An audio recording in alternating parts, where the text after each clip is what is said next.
She smiled like nothing was wrong, like she didn't just slip a wedding invitation into her purse, with Claire's ex-girlfriend's name printed in gold, front row seat and all. She deserves to see it too, don't you think? Deserves. That word hit like a punch. I hadn't even seen what was inside until I found a second envelope in her car. Same card, same handwriting, same seat saved for someone Claire never wanted to see again. My name's Daniel, and this is the story of how my mother nearly ruined my wedding with a smile and a lie she thought was love.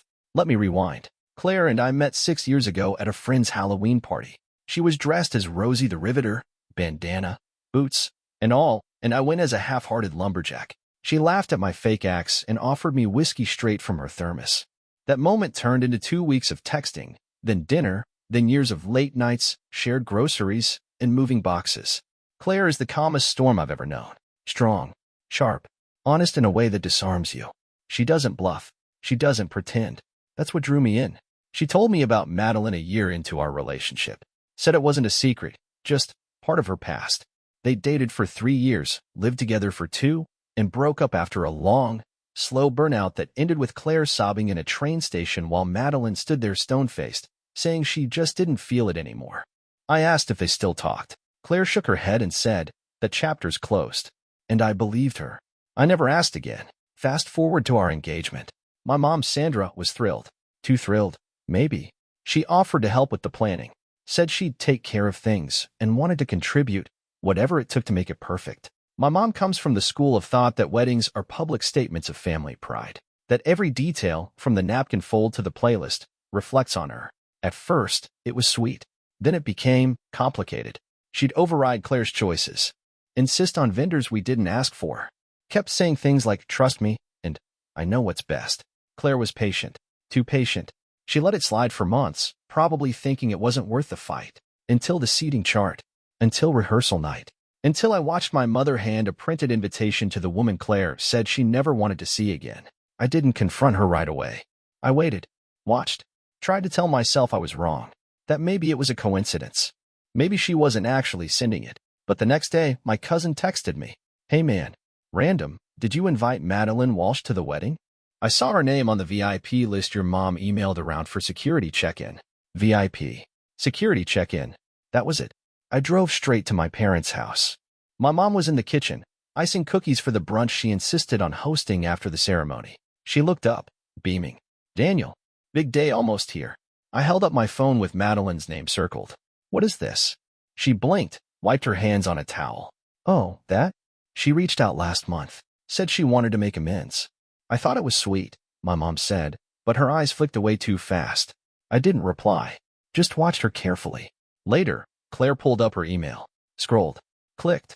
There it was, a forwarded message from a mutual friend, screenshotted DMs. My mother, on Instagram, liking Madeline's posts, commenting on old vacation photos. "You two were always so sweet together." And then, "Claire doesn't need to know. Just show up. I'll make sure there's a seat." So no, it wasn't just that Madeline reached out. It was mutual, encouraged, cultivated behind our backs like some nostalgic secret garden. I didn't yell. I wish I had. Maybe it would have made it easier. Instead, I stood there 29 years old, engagement ring still warm on my fiancé's finger, and realized I was looking at the first woman I ever loved, and no longer recognized her. "You don't get to decide what kind of closure Claire needs," I said, quietly. My mom sighed. "Daniel, sweetie, one day you'll see this was the right call. No apology, no second thought, just the calm confidence of someone who thinks love means interference." I walked out, didn't slam the door, didn't take the cookie she tried to hand me, and I drove straight to Claire's place, not our apartment, her place. The one she kept after we got engaged, just in case we needed space during planning. At the time, I thought it was overly cautious. Now, I understood. Claire had always been smarter than me when it came to emotional storms. She opened the door with her hair up and her eyes tired, like she hadn't slept well in days. I didn't know what to say, just handed her my phone. The screenshot. Madeline's name. Claire read it once. Then again. Her face didn't change, but her shoulders did, just the slightest slump, like someone had let the air out of her chest. "She reached out 2 months ago," she said, softly. "Madeline sent me a message on LinkedIn, of all places. Said she'd seen the engagement. Said she was happy for me." I asked if Claire had responded. She nodded. "Once. Just said thanks and that I wished her well. That was it. Did you tell my mom? No, she said. Because it wasn't anyone's business. Then, after a beat, it didn't feel important. I didn't think it mattered. She's not part of my life anymore. I sat down on the edge of her bed. The silence between us felt louder than anything we could have said. She's got a front row seat, Claire. Claire turned to face me. Did you invite her? Of course not. My mom did. Without telling me. Without telling you. Claire didn't cry. But something inside her shifted. This was never just about the wedding, was it? She asked. What do you mean? She stared out the window, at nothing in particular. Your mom never really saw me. She saw what I could do for you, how I could calm you down, keep you on track, make you look good. But she never really saw me. I didn't argue. Because she was right. She always called me interesting. Never kind. Never steady. Just interesting. Like I was an exhibit she couldn't quite place, something to observe, not to embrace. A curiosity, not a person. That hit me. Because I could remember it, the way my mom tilted her head when Claire spoke, like she was studying a painting that made her uneasy. And I knew then, this wasn't just about a wedding. It was about a pattern, a quiet kind of dismissal. Death by 1,000 qualifications. It was a conversation we'd danced around before. Subtle digs. You sure she's what you want long-term? She's not exactly traditional, Daniel. You don't have anything in common. What do you talk about? I used to brush it off, tell myself she'd come around. But now? Now it was clear. This wasn't just sabotage. It was correction. In my mother's eyes, I'd wandered off course, and she was nudging me back toward what she thought was the right path. Even if it meant blowing up my wedding to do it. Claire sat beside me, and for the first time in weeks, she didn't look anxious. She looked resolved. I'm not walking into a wedding where I have to wonder who your mom's rooting for. I reached for her hand. You won't have to. She didn't say anything, but she didn't pull away either. I stayed the night. On the couch. Couldn't sleep. Spent most of it replaying everything. From the first tux fitting to the guest list arguments to the way my mother always seemed a little too enthusiastic about planning. At 6:12 a.m., my phone buzzed. It was Madeline. One sentence. Hey, just wanted to say thanks for the invite. I wasn't sure I'd be welcome. Means a lot. It was the first time she messaged me directly. I stared at the screen. And then, for the first time since this whole thing began, I felt something break. Because that's when I knew. This wasn't a misunderstanding. This was betrayal. And it had a return address. The last time I cried in front of my mom, I was 11. She dropped me off at baseball camp, hugged me goodbye, then turned and told another mom I was sensitive, like it was a warning label. I didn't cry this time, but I felt 11 again, standing in her kitchen with the weight of her decisions pressing down like a wet coat. Like no matter how old I got, she'd always find a way to remind me, this wasn't our wedding. It was hers. Bought and paid for. She never said it outright. She didn't have to. It was there in every passive-aggressive vendor email she sent without copying me or Claire. Every phone call that started with, I already handled it. Hope that's okay. Every time she called the planner her planner. And now this. I showed her the screenshot. Madeline's thank you message. Held the phone right in front of her and said, you want to tell me what this means? She was silent for a beat, then shrugged. It means she appreciated being thought of. You invited her behind our backs. Gave her a seat. Made her feel welcome. After everything Claire told you, her expression didn't change. Just a small tilt of her chin, that same look she gave when I used to come home with a scraped knee and dared to complain. I thought it was mature, she said. Forgiving. Claire might have appreciated it if she weren't so guarded. That's when I realized she didn't just dislike Claire. She pitted her. And that was worse. I didn't yell. I just said, you're uninvited. Her eyes narrowed. What? You're not coming to the wedding. She laughed, an actual, full laugh. Daniel, don't be ridiculous. I paid for this wedding. I'll pay you back. With what? That stung. She didn't mean it cruelly, just factually. But it landed hard. Because she was right, we'd let her cover most of it. Because she insisted. Said it was a gift. Said she wanted the best for us. Said it was her honor. Turns out, it was a transaction. And now she wanted influence in return. You're not invited, I repeated. I don't care if I have to get married in the park with 2 folding chairs and a Bluetooth speaker. If you show up, I'll have you escorted out. Her smile dropped. You don't mean that, she said. But I did. And I think for the first time in my adult life, she knew I did, too. She sat down slowly, like the weight of what I said had finally landed. I was just trying to protect you, she whispered. From a woman who doesn't even know what she wants.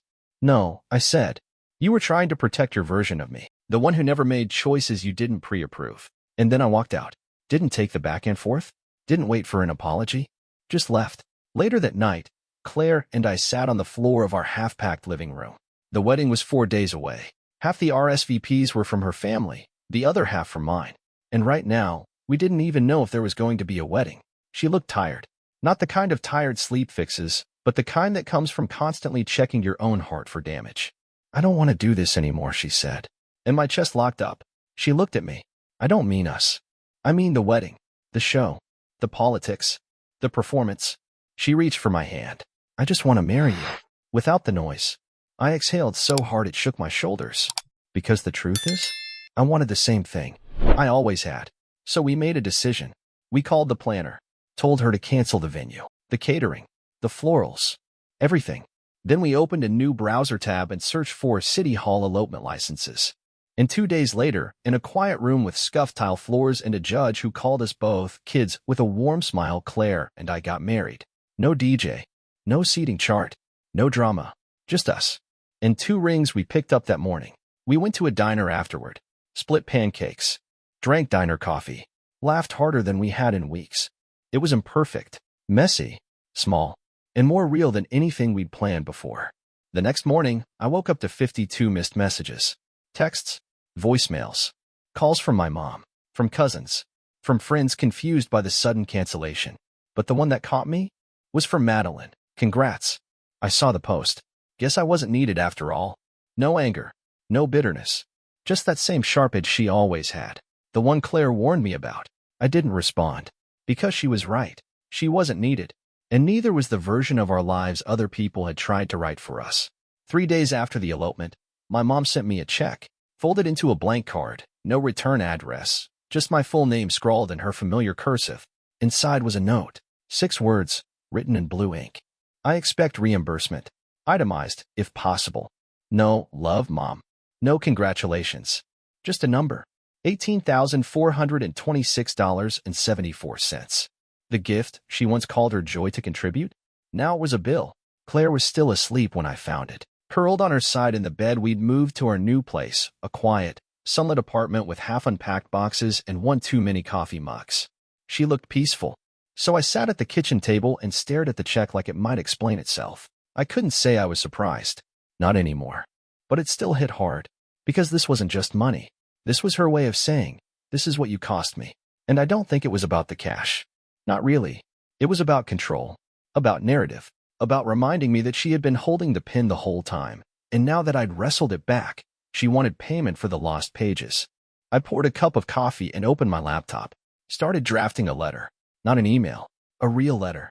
Because some things need to feel like they come with weight. Mom, you asked for reimbursement. I'm going to honor that. Not because I agree with what you did, but because I want us both free. Free from debt. Free from expectations. Free from whatever ledger you've been keeping since the day I stopped asking for your advice. I'm sending you a check for the full amount. You won't need to send me another card. You won't need to remind me of what I owe you. We're square. And I hope one day you understand that the cost of your choices wasn't just financial. It was me, Daniel. I printed it, folded it, wrote her address by hand, and I sent it certified mail. Claire woke up around 9. I was making toast when she wandered into the kitchen, hair a mess, eyes still foggy. I told her about the card, the check. The way her jaw clenched told me she wasn't surprised either. I'm sorry, I said. For what? For not seeing it sooner. For letting her call it love when it was really leverage. She leaned against the counter, sipping her coffee. I think she loved you, Claire said. But it was the kind of love that needs applause. Needs proof. Needs to be seen. I nodded. Yeah. In the moment she couldn't control the story, she decided to punish the ending. We didn't talk about it much after that. Just folded into a new rhythm. Grocery lists. Shared playlists. Claire humming in the shower. Me relearning what silence sounded like when it wasn't a threat. One night, about 2 weeks later, Claire found the RSVP box from our canceled wedding. We'd never opened it. Just stuffed it in a closet the night we called everything off. She sat on the living room floor and opened it like it was a time capsule. Inside were dozens of cards. I can't wait to see you two dance. So proud of you, Daniel. You picked right. Claire, you've never looked happier. We read them one by one. Some were sweet. Some made us laugh. But there was one that stopped us cold. It was from Claire's dad. He passed 3 years ago, long before I ever met him. Claire had tucked it between the RSVP cards, like she knew we'd need his voice now more than ever. He'd written something on the back of an old birthday card she'd kept, a quote she'd always loved. Love isn't about who walks you down the aisle. It's about who walks with you when the music stops. She put the card in my hand. Didn't say anything. She didn't have to. We knew we'd done the right thing. And still, something about reading those messages, feeling all that support, made me ache. Not with regret, but with loss. Not of a wedding, but of the version of me who used to think love was only real when other people clapped for it. I'm not that man anymore. I married Claire in a government office with flickering lights and a half-asleep judge. But when I look at her, I don't see what we gave up. I see what we reclaimed. A love no one else gets to narrate. About a month after we got married, I ran into my cousin Jake at the hardware store. He didn't mention the wedding, didn't ask how Claire was. He just picked up a bag of mulch, tossed it in his cart, and said, "She's still mad, you know." I didn't ask who. I didn't have to. He meant my mother. He always means my mother. I nodded. I figured. Jake leaned on the cart handle like he was settling in for a longer conversation than I wanted. "She feels humiliated. Says you made her look like the villain. She invited Claire's ex to our wedding, Jake." He winced. I know. It was messed up. But you know how she is. That phrase. I'd heard it my whole life. You know how she is. Said like it was a fact of nature. Like weather. Like gravity. Like hurricanes that knock down houses. I looked at Jake. I'm tired of pretending that makes it okay. He didn't argue. Just tapped the cart and said, "Still, she's your mom." Yeah, she was. But I was someone's husband now. And that meant I had to stop making space for people who only showed up when they got to write the script. Claire never asked me to cut her off. Not once. She even told me, gently, without pressure, that if I wanted to fix things, she'd support it. She wasn't in this marriage to isolate me from my family. But she also wasn't going to shrink just to fit into someone else's comfort zone. So I tried. I called my mom. Left a voicemail. Said I'd like to meet. No expectations. Just coffee. Just a conversation. She texted back 2 days later. "I don't think I'm ready to see you. Not after how you treated me." That was it. No, love you. No, miss you. Just a verdict. Claire and I kept building. Kept living. We adopted a dog.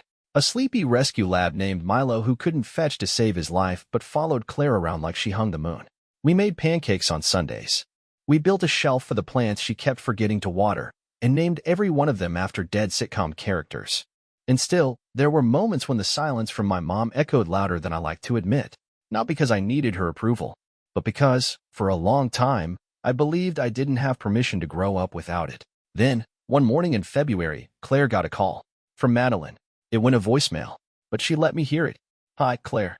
It's Maddie. I know I shouldn't be calling. I heard what happened. I didn't mean to cause problems. I swear I thought your mom. Daniel's mom said it would be okay. Anyway, I'm sorry. For whatever it's worth." Claire listened to it twice, then deleted it. Didn't say a word. Later, she looked at me across the dinner table, spaghetti, too much Parmesan, candles flickering like we'd tried harder than we had, and said, "That version of me she knew. That's not who I am anymore." I nodded. "I know." She smiled. "I'm glad you do. Because here's the truth. You don't always get a clean break from the people who raised you. Sometimes you just redraw the map. Decide which doors stay open, which ones lock, and which ones you board up for good. And the family you build? It isn't made of blood. It's made of choice. Claire didn't just marry me. She chose me. In the aftermath. In the mess. In the face of a family that tried to rewrite her story. And every time I think about that day at City Hall, the hum of the lights, the way she whispered, "Okay," instead of, "I do," the way we laughed afterward over cold diner pancakes, I remember what we gained. A marriage that began in truth. No performances. No front rows. No ghosts from old chapters. Just two people. And a promise neither of us needed permission to keep. The first time I saw my mom again was 8 months later. It was at my uncle's funeral, her brother. A quiet man who used to slip me $20 bills at Christmas and wink like it was our secret. Claire came with me. No hesitation. We walked into the church together, hand in hand, and I could feel the shift. The looks. The silent math happening in everyone's eyes. Who showed up? Who didn't? Who was standing beside whom? My mom was near the front, flanked by cousins and casseroles. When she saw us, her lips tightened, not a frown, not quite, just that subtle expression of someone bracing for a storm they hoped would pass over. I gave her a quiet nod. Nothing more. She didn't nod back. After the service, I stepped outside for air. The sky was gray, heavy like it hadn't made up its mind whether to cry. Claire stayed inside, talking to a cousin she liked more than I did. That's when my mom came out. She didn't say my name, just stood beside me, watching the wind bend the trees in slow arcs. Then, quietly, "You really married her?" It wasn't a question. I kept my eyes on the horizon. "Yeah, I did." A pause. "Is she making you happy?" I turned to her then, looked her straight in the eyes. "She's not making me anything. We're building something. Together." She nodded. Once. Not approval. Not even understanding. Just acknowledgement. Then she reached into her purse and pulled out a small white envelope. I took the envelope. Didn't open it. Just held it like it might dissolve if I squeezed too hard. "Thank you," I said. We didn't hug, but we didn't walk away angry, either. Just quiet. Like maybe, just maybe, something was beginning again. And for the first time in a long time, I didn't feel like her enemy. Just her son, holding both grief and grace in the same hand. Claire and I drove home in silence, fingers laced over the center console. That night, I finally opened the letter. It was short. "Daniel, I don't say this enough, but I'm proud of you. Even when I don't understand your choices, I know you make them with heart. That's more than most people can say. I hope this marriage brings you peace, not just happiness. You always chased happiness, but peace lasts longer. I love you, Mom." I sat with it for a while, let it settle. Then I slipped it into the drawer beside our bed, under the socks Claire always steals when hers disappear. Because I didn't need a big moment, didn't need reconciliation to be a parade. I just needed the quiet kind. The kind that says, "We're not perfect, but maybe we're still here." Maybe that's enough. A year into our marriage, Claire and I stood in a field behind her sister's house, barefoot in the grass, holding sparklers for her niece's birthday. Someone asked how our wedding had been. Claire just smiled. "It was small," she said, "but it was exactly right." And I watched her laugh under a string of backyard lights, with ash in her hair and a glow in her eyes, and I thought, this is it. This is what the wedding was supposed to lead to. Not centerpieces or speeches or photo booths, but this. Shared laughter, quiet mornings, forgiveness folded into the day-to-day, a love that didn't need witnesses to be real. And in that moment, in a backyard full of melted frosting and barefoot kids and off-key birthday songs, I knew. We didn't lose anything. We just skipped the noise and built the life instead. The wedding never happened. But the marriage? The marriage is the best decision I ever made.